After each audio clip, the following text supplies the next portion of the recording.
Please welcome the co-authors of this marvelous book called The Dream King, Will Ford and Matt Lockett. Will, great having you guys here. Thank you so much for being here. How did you meet? How did that happen? Well, we had a chance encounter at a prayer meeting on MLK Celebration Day at the Lincoln Memorial.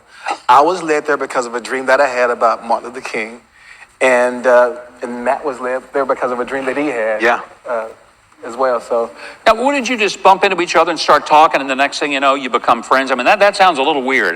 It wasn't quite like that. I didn't even really know why I was there. I was on this journey trying to figure out what God was doing in my life, and I found myself in this prayer meeting and spent the day praying with a group of people there at the Lincoln Memorial. But that night, I heard a story as Will shared the history of his family, and it was really moving, and it really kind of brought things together for me. Yeah. Wow. And at that time, Matt, did you know that your ancestors had actually been slave owners? Were you aware of that then, or did it take some time? Not specifically. Yeah. You know, for me, our family, we never really knew where we came from.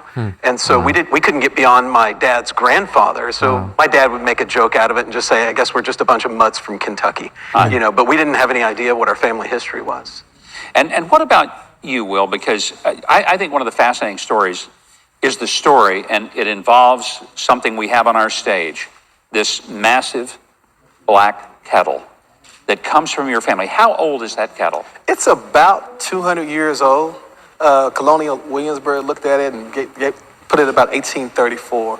And it's been passed down about 7 generations in my family.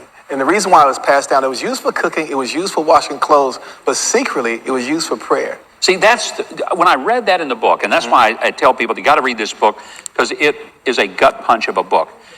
When you say that was used for prayer, I mean, my first thought is, how in the world is a kettle used for prayer? Right. Wow. Well, on this particular plantation in Lake Providence, Louisiana, they were beaten for any reason, and praying was one of them. So to keep their prayer meeting secret, they would go into a barn late at night to make sure their prayer meeting wasn't seen. But to make sure it wasn't heard, they would go in there with that pot. They would use that very pot, and they would take it and invert it. They would turn it upside down and then prop it up with rocks so it would be suspended off the ground about 1 inch or 2.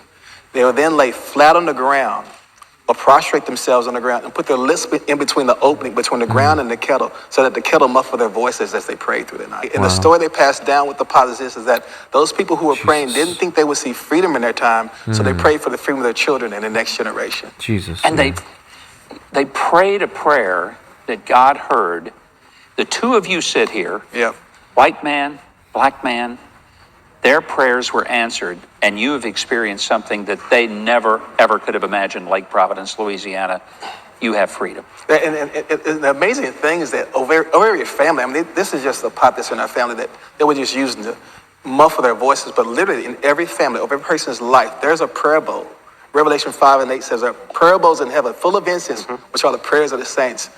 Listen, there's a prayer bowl over every family. There's a prayer bowl over every community. There's a prayer bowl over every nation. God is looking for a new generation to resource the prayer bowls. The reason why I said it is because there was a godly remnant, and not just black Christian slaves, but also white Christian abolitionists who prayed into being the first and the second great awakening. Had it not been for those revivals, slavery would have not ended in this nation. So it was more of a spiritual reason, not a political reason, that ultimately slavery ended in the U.S., is what you're saying. Yeah, transformed hearts, transformed laws, and that's what brought the demise of slavery.